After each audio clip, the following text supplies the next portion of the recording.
প্রতিটা নাফরমান পাপী আল্লাহর কাছে দুনিয়ার এই হায়াত ভিক্ষা চাইবে, এই সময় ভিক্ষা চাইবে।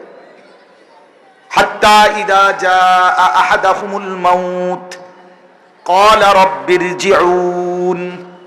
এই যে আল্লাহ বলেন, মৃত্যুর সময় মালাকুল মউত যখন এসে দাঁড়াবে, প্রত্যেকটা নাফরমান বলবে রব্বিরজিউন, আল্লাহ আমাকে একটু সময়ের জন্য দুনিয়ায় ফেরত দেন।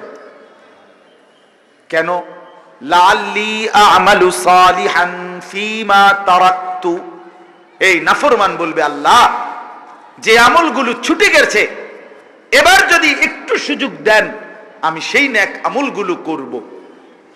আল্লাহ তাআলা সরাসরি কোরআনের আয়াত, আল্লাহ তাআলা বলবে কাল্লা, কখনোই না বান্দা। প্রত্যেকেই মোবাইলের এই আসক্তি, এটার থেকে ফিরতে হবে, আজ না হয় কাল। আফসোস করতেই হবে, আফসোস করতেই হবে, আফসোস করতেই হবে। খোদার কসম, এই সময়ের জন্য আফসোস করতে হবে। এই ছবি তোলার এই প্রতিযোগিতা আমাদেরকে অচিরেই অলস অকর্মণ্য বানায় ফেলে।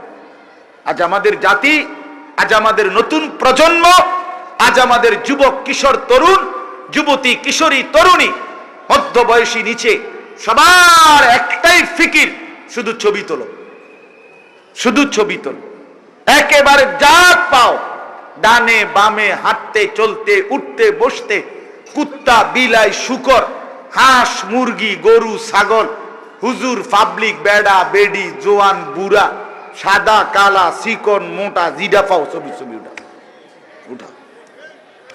প্রয়োজনে চেষ্টা, নতুন প্রজন্মের চেষ্টা হলো 18,000 মাখলুকাতের সাথে যেন এর একটা সেলফি থাকে। আমি আর কুকুর, আমি আর ছাগল, আমি আর গরু। দেশবাসী দেখেন, কমেন্টস করে জানান কেমন লাগতেছে। আমার তো আর বড় মোবাইল নাই, আমি হইলে জানাইতাম 2 ছাগলকে একরকমই লাগছে, 2 অপদার্থকে একরকমই মনে হচ্ছে।